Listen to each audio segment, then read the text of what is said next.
Good afternoon, everyone.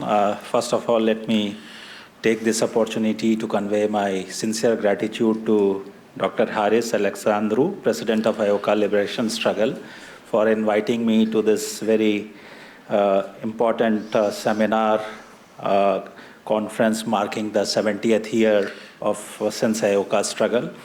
And the moderator for this session, Professor Achilles, who is also the Dean of School of Law in the University of Nicosia. So what I would like to present to you today is the process of decolonization and Indian experience.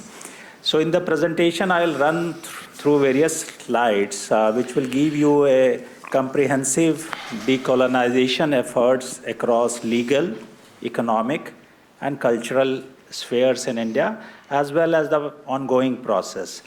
So this is the synopsis of the way to go forward. I will talk on, as I said, 4 different aspects of decolonization process, which is going on in India since we gained independence on 15th August 1947. And before starting, I must say that both India and Cyprus have been together since their decolonization efforts because we were part of the same colonial legacy and rule. And the first president of the country of yours and my Prime Minister, Jawaharlal Nehru, all were good friends, part of the non-aligned movement. Of course, when you joined the European Union, you got out of the NAM, but being a Commonwealth country, a UN member and EU member, we are very strong underpinning in political and historical relationship. I just returned back from India last evening, where your foreign minister was visiting on an official visit, and this goes on to show that within the 6 months of my Prime Minister coming here, your foreign minister has visited. And this visit was happening of a Cypriot foreign minister after 14 years. So there are a lot of things happening. Let me go into the presentation. This is the structure of my presentation. I'll talk a bit from the slides, but most of them are self-explanatory. When we got independent, I think the constitution which was given to us was by our own people. The Indians were deciding the fate of India, how it would look like when we gained independence. So we did away with the India Act of 1935, Government of India Act of 35. So there was a constituent assembly which met over 3 years between 1946 and 1949, which were composed of the elected representatives of India, including some very important women members also. So it was not that only men were deciding the fate of what will be the Indian constitution. We had Indian women also deciding and going through this. So we the people of India, that is the preamble of the Indian constitution. We the people of India, meaning the constitution was given to us by the people of India. So we replaced the Government of India Act 1935, which ended the colonial framework where Parliament in London held supremacy, establishing constitutional supremacy with the Indian people as ultimate sovereigns. And the Constitution gave the fundamental rights and equality before law. So it abolished colonial era discrimination based on race, religion, privileges. Because under the Rowlatt Act, there were community electorates.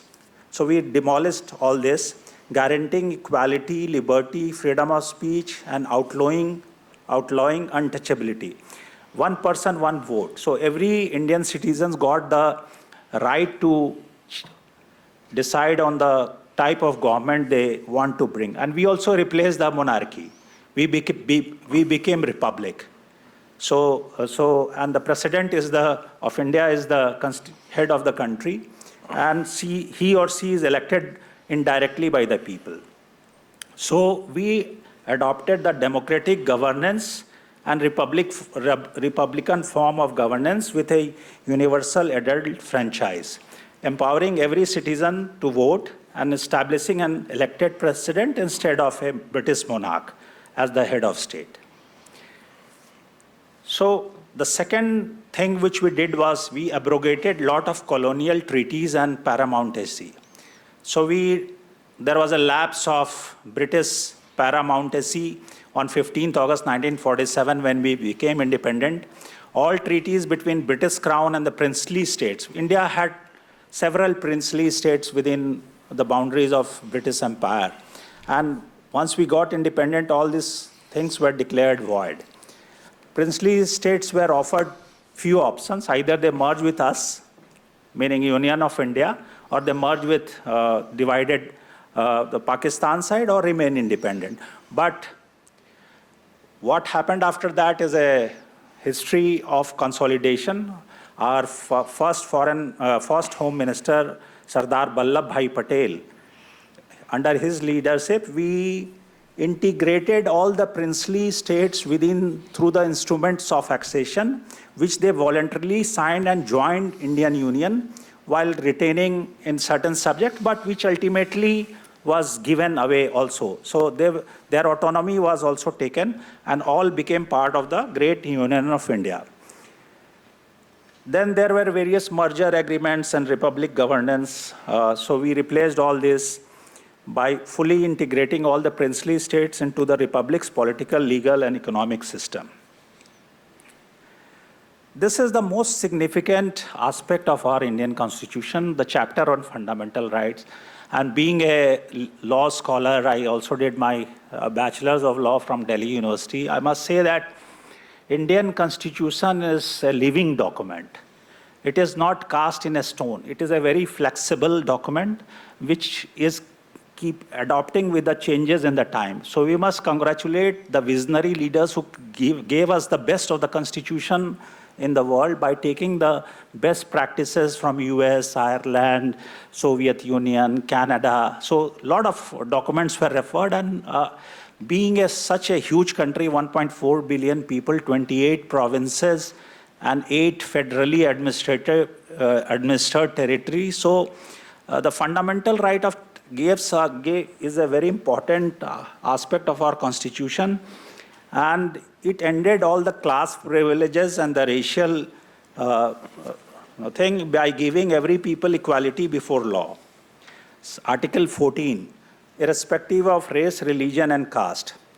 Abolition was, untouchability was abolished, forced labor was abolished. There is a freedom of speech, assembly, and association, Article 19. It is a very important article. Then Article 21 is protection of life and liberty. This Article 14 and 21 has been liberally interpreted by Supreme Court of India and High Court of India to bring more and more freedoms under the purview of fundamental rights. Because fundamental rights chapter leads certain things, but broad interpretation by judicial system like right to free education, right to travel abroad, things these are some of the examples. More interpretation has happened, and which gives more fundamental right to environment, right to clean living, things like that. Then we abolished the colonial law and practices because some examples are there on the screen. Communal Electorate, Government of India Acts were abolished, Press Emergency Acts were abolished, arbitrary detention practices, abolition of titles, because British system gave title like Sir, Raj Bahadur, Khan Bahadur as a part of their colonial structures, so the Indian Constitution says that no longer it is, the titles cannot be used. This is the second sector which I am touching upon, how we decolonized our economic space. So we started with ending of the colonial trade policy. We moved away from the sterling area dependency, and which was used for trade and payment system, negotiating independent trade agreements with US, USSR, and the Asian neighbors, and introducing our own export-import control. we had our own industrial policy. We being a socialist system initially, we had a 5-year plan as a starting point of our planning processes. We devalued the rupee and diversified our trade partners. We also established in 1948 our own Reserve Bank of India, which was fully sovereign. RBI was nationalized in 1949, which gained full control over the monetary policy of the country, delinking the London's influence over currency and banking. We nationalized the Air India, which became the symbol of official transportation. We had our own 1956 industrial policy resolutions, which expanded the commanding heights and principles and reserving sectors like steel, mining, transport, energy to the public sector. We nationalized and amalgamated various banks in India. 14 major commercial banks were nationalized.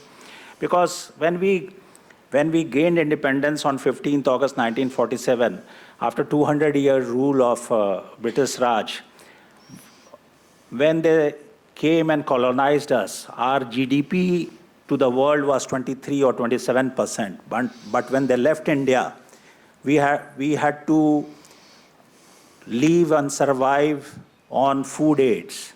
So you can see that from 27% of the world GDP 200 years before of the colonial system was stripped altogether.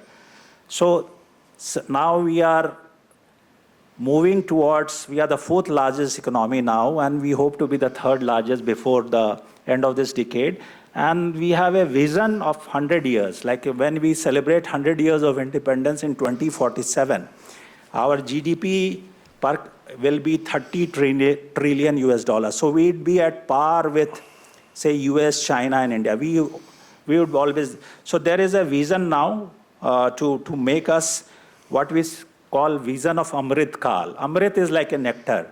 So period of nectar. So next 25 years is very, very critical for my country, and we are working on achieving that vision of the current government. So, I mean, this is all, there was a Jamindari system where land was owned by a certain group, and in various provinces of India like Uttar Pradesh, Bihar, Madhya Pradesh, these were all abolished. It was backed by the constitutional provisions, and there was a redistribution of land and tenancy reforms, and there was a consolidation. So land reforms was a big task for India, and which was done through positive measures, positive discrimination. Culture was one aspect where it was written from the point of the colonial system, the cultural, the history, the cultural. So it was very important for having the narrative of indigenous Indian people. So we started cultural reforms also. We established various institutions like Sahitya Academy, which is like a literary academy, Sangeet Natak Academy, like Sangeet is the musical academy, Lalit Kala is like Fine Arts Academy under state patronage. We created institutions of like Indira Gandhi Center, National Center for Arts. We took several steps in promoting our own classical and musical dance forms, revival of handicrafts and traditional clusters. Education was reformed, like we established National Council for Education, Research and Training, which is the apex body which writes the curriculum for the school education. We had the first national policy of education. We set up Center of Excellence for Learning like Indian Institute of Technology and Indian Institute of Management. But these were the initial years. So national education policy again was done in 2020 when we were new national education policy. IIT, IIM, more IIT and IIMs have been opened in India because, as you all may be knowing, India has a 650 million people of less than 35 years of age. We have a demographic dividend. If you see globally, by 2040, 20% of the world population world labor force will come from India. In your country itself, you see the trend that you are started getting more non-EU workers because there is nobody to work. Europe is aging, America is aging, Japan is aging, Korea, everybody is aging. So you need manpower to work. So this is one importance for India because we are there to supply the global manpower. And since we are both Commonwealth country, India and Cyprus, English-speaking, common law-speaking country, so it makes natural for your country to have, to promote this mobility and bring more manpower from India. So I'm just giving you a flavor, going back and forth on what is happening. Colonial stamps, currency motives. So there was a deep entrenchment of everybody in this. So we tried to remove all these symbols. Your Excellency. Give me 2 minutes. I will give you 2 minutes, yes. So what is happening in the last 10 years or so?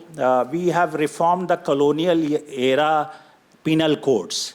You know, Indian penal codes, criminal code, evidence act, it was all there which we have been using from since the 19th century. So we reformed it, language, and we tried to remove the word like Her Majesty, the Crown, the British India, some education reforms. As I said, in 2020 we had a new education reforms. We are reviving the classical languages like Sanskrit, Pali, and Tamil, and other things are giving prominence. History books are rewritten because there was no reference to the ancient and the medieval period of the Indian history. There were all modern period where British were part of our rulers. So we want economic structure now, which is more of self-reliant India, make for India for the world. Vision 2047, digital leadership. Every Indians have a unique identity. Trillions of transaction is happening cashless. We are the most sophisticated country in the world in digital transaction because we have created a digital public infrastructure, unique identity, layered with our own interface.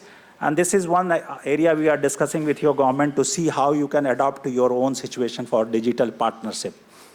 We are reworking on the trade pacts. We just signed with UK we have signed with Australia, UAE. Now India-EU free trade agreement is under negotiation, and we hope that it will materialize by the end of the year.